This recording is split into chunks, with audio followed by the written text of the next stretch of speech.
பிடி பிரேமர்களுக்கு வணக்கம்.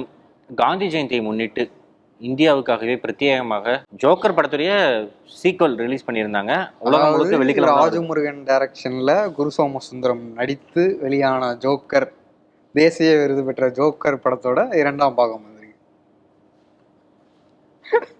Joker, யாக்கின் Phoenix, lady காகா இருவரும் இணைந்து நடித்திருக்கும் படம் இன்று ரிலீஸ் ஆயிருக்கு. உலகம் முழுக்க வெள்ளிக்கிழமை தான் படம் ரிலீஸ் ஆகுது.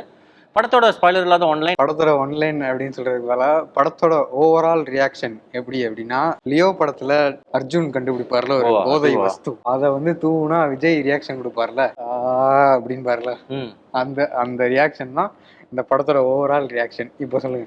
ஓகே, இப்படிதான் சில விஷமிகள்லாம் இருப்பாங்க.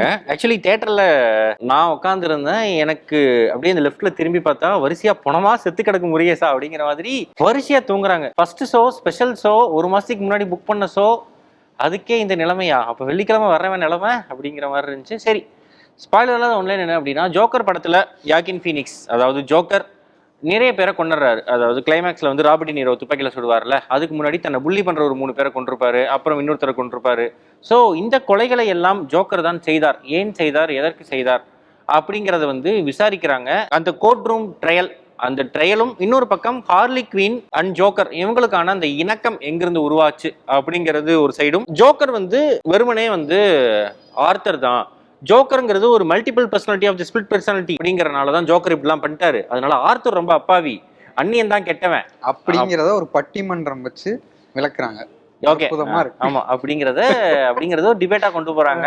உண்மையிலேயே ஆர்த்தர் அப்பாவியா இல்ல ஆர்த்தர் ஒரு கொலைகாரரா அப்படிங்கிறது தான் இந்த ஜோக்கர் PXD டூயர் அந்த படத்துடைய ஒன்லைன். பெர்ஃபார்மன்சஸ், யாக்கின் ஃபீனிக்ஸ் அவர் வந்து பலகாலமாக கிளாடியேட்டர்ல வர ரோல்ல ஆரம்பிச்சு ஹெர் படம், போன வருஷம் ஒரு ராஜாவா வந்திருப்பா அப்படி நெப்போலியன் நினைக்கிறேன், அந்த படமே ஒரு சுமாரா இருந்தாலும் அந்த படத்துலயும் அவரோட பெஸ்ட்டை கொடுத்திருப்பாரு. ஆர்த்தரா ஃபர்ஸ்ட் பார்ட் ஆஃப் ஜோக்கர்ல வந்து ஒரு ஸ்டாண்டிங் ஓவேஷன் பெர்ஃபார்மன்ஸ் எல்லாம் கொடுத்திருப்பாப்ல. அந்த டான்ஸ் மூமெண்ட்ல இருந்து கண்ணாடி வழியா சிரிக்கிறதுல இருந்து அத்தனை மூமெண்ட்ஸ் அதெல்லாம் பாக்குறப்போ இந்த படத்துலயும் அந்த மாதிரிலாம் இருக்கும்னு எக்ஸ்பெக்ட் பண்ணோம். இன்ஃபேக்ட் அவருடைய போர்ஷன்ஸ்ல இந்த கற்பனைக்குள்ள போய் நடக்கிற சீன்ஸ் தவிர நிஜத்துல நடக்கிற சீன்லாம் அந்த மாதிரி சில ஆங்காங்கே நான் ஒரு காலத்துல நடிகண்டா அப்படிங்கிற மாதிரியான சில விஷயங்கள் பண்ணியிருக்காரு. ஹார்லி குவீனா லேடி காகா நடிச்சிருக்காங்க. லேடி காகா ஒரு பொலிட்டிக்கல் ஆக்டிவிஸ்ட், ஒரு பாடகி, ஸ்டார் இஸ் பார்ன் மாதிரியான படங்கள்ல வந்திருக்காங்க. அப்படிங்கிறதெல்லாம் தாண்டி நமக்கு ஹார்லி குவீன் அப்படின்னாலே வந்து மார்கெட் ராபி அப்படிங்கிறவங்க பசுமரத்தாணி போல் அப்படின்னு நங்கு நடிச்சு ஃபிக்ஸ் ஆயிட்டாங்க.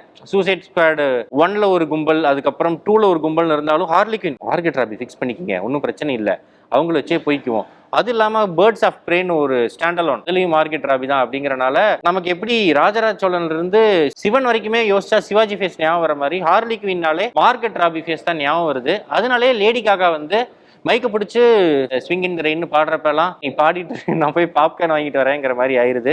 டாட் பிலிப்ஸ் எதுக்காக இது ஒரு musical psychological thriller court room drama அப்படிங்கிற புது ஜேர்னர்ல ட்ரை பண்ணாரு அப்படிங்கிறது தான் தெரியல. இந்த ஆதி பகவன் படத்துக்கு ஒரு டேக்லைன் போட்டிருப்பாங்க, ஞாபகம் இருக்கா?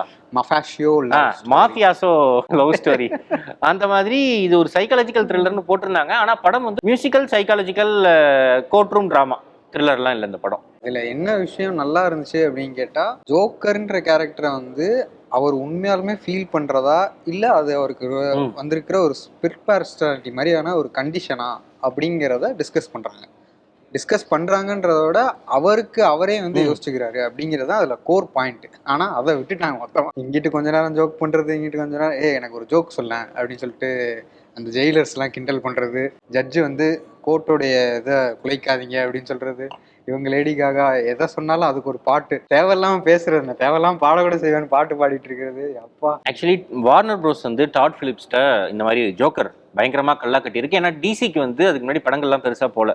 ஜோக்கர் ஒரு டார்க் ஹார்ஸா ஒரு 10,000 கோடிகளை கொட்டுச்சு அந்த படம். எப்படிப்பா இப்படி அப்படின்னா ஹேங் ஓவர் டைரக்டரா நான் அப்படிங்கிற மாதிரி இருந்துச்சு. அப்ப வாங்க காசு வந்திருக்கு, 2வது பாட்டு எடுப்போம் அப்படிங்கிற. ஜோக்கர்ல 2வது பாட்டுலாம் எடுக்க முடியாது, அது ஸ்டாண்ட் அலோன் மூவி அப்படின்னா காசு வருது, ஆடியன்ஸ் வருவாங்க, எடு சார். எடுக்க முடியாது சார், ஸ்டாண்ட் அலோன் படம் சார் அப்படின்ட்டு இருந்தாங்க. டாட் பிலிப்ஸ் எவ்வளவு சொல்லி பார்த்திருக்காரு எடுக்க முடியாது அப்படின்ட்டு. எடுக்கிறேன் அப்படின்னு வாரன் ப்ரோஸ் சொன்னனால, ஓ அப்படி வரையா நீ எடுத்துருவோம் விடவே மாட்டேன் அப்படிங்கறக்காகவே இனி நீ சீக்வல்னு ஒண்ணு நினைச்சு கூட பார்க்க கூடாது. Sequel, prequel, stand alone, spin off எந்த வார்த்தையும் இனிமேல் கிடையாது அப்படிங்கிற மாதிரி. இந்தா தின்னு அப்படிங்கிற மாதிரியான ஒரு ஒர்க் பண்ணியிருக்காப்புல. அது ஏன்னு தெரியல, லிட்ரலி வந்து அந்த லாயர் கேரக்டரோட கொஞ்ச நேரம் படம் மூவ் ஆகுது, அதுல இருந்து அப்படியே இனிமேல் வேண்டாம் போ அப்படின்னு அப்ப இந்த 1.5 மணி நேரம் ஃபுட்டேஜ்ரா அப்படிங்கிற மாதிரி இருந்துச்சு. திரும்பி அங்கிருந்து லேடி காகா கூட போயிட்டு இருக்காரு. அப்புறம் லேடி காகாவும் உங்க கூட எல்லாம் இருக்க முடியாது போ அப்படின்னு அவங்க ஒரு சைடு போயிடுறாங்க. நான் தாண்டா லியோ அப்படிங்கிற மாதிரி. ஏன் எதுக்கு? இன்ஃபேக்ட் அந்த ஃபர்ஸ்ட் பார்ட்ல வரக்கூடிய அந்த சேர்வாக்கெல்லாம் வந்தப்ப கூட ஏதோ பெருசா பிரம்மாண்டமா பண்ண போறாங்க போல. சரி காத்திருப்போம். இன்ஃபேக்ட் அந்த காத்திருந்து டைம் போய் டுவர்ட்ஸ் கிளைமேக்ஸ் ஒரு கேரக்டர் வந்து இப்படி முன்னாடி வந்து நிற்கும். ஏய் பெண்குயினை கூட்டு வந்திருக்காங்கடா, சரி ஏதோ இதை வச்சு பண்ண போறாங்க போல அப்படின்னு பார்த்தா அதுவும் இல்ல. ஒரே ஒரு நாய் ஜோக் மட்டும் நல்லா இருந்துச்சு ஒட்டுமொத்த படத்துலயும்.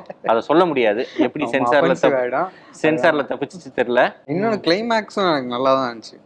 அதுவே கடைசியா இருக்கட்டும் அப்படிங்கிற மாதிரி. ஆமா, அதாவது டாட் பிலிப்ஸ்ட நேத்து ஒரு பிரஸ் மீட்ல கேட்டிருக்காங்க, நீங்க ஹார்லி குயின் வச்சு, அதாவது லேடி காகா வச்சு தனி ஸ்டாண்ட் அலோன் எடுப்பீங்களா, இல்ல சீக்வல் எடுப்பீங்களா, இல்ல ஸ்பின் ஆஃப் எடுப்பீங்களா, இல்ல அடுத்த பாட்டு எடுப்பீங்களானா டிசி கூட 2 படம் தான், அந்த 2 படம் முடிஞ்சு இனி எனக்கும் இவங்களுக்கும் சங்காத்தம் கிடையாது, வேட்டைக்காரனுக்கும் அந்த சேவலுக்கும் சம்மந்தம் இல்லை அப்படிங்கிற மாதிரி சொல்லியிருந்தாரு. அந்த பேட்டியை நேத்தே படிச்சிருந்தா கூட நேற்று நைட்டே டிக்கெட்டை கேன்சல் பண்ணியிருப்பேன்.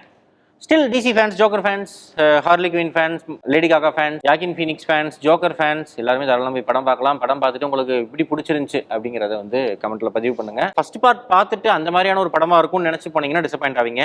ஹீத் லெட்ஜர் மாதிரியான சில பணம் காசு அப்படியே கும்பலா வச்சு அதை கொளுத்தி விடுறது, ஹாஸ்பிட்டலில் பிளாஸ்ட் பண்றது, இந்த மாதிரி ஏதாவது எக்ஸ்பெக்ட் பண்ணீங்கன்னா டிசப்பாயிண்ட் ஆவீங்க. ஸோ டிசப்பாயிண்ட் பண்ணணும்னு நினைச்சிட்டு போய் பார்த்தாலும் டிசப்பாயிண்ட் ஆவீங்க. எப்பவுமே வந்து வெண்பொங்கலை வந்து சொல்லுவாங்க ஒரு விஷயத்துக்கு. வெண்பொங்கல் என்ன வெண்பொங்கல், ஜோக்கர் 2 பார்த்திருக்கியா அப்படிங்கிற மாதிரி இருக்கும் அந்த படம். ஸோ அதையும் தாண்டி நான் பார்ப்பேன் அப்படின்னு நினைச்சு திடமான உள்ளம் கொண்டவர்கள் தாராளமா பார்த்து. பட் நான் தூங்கல.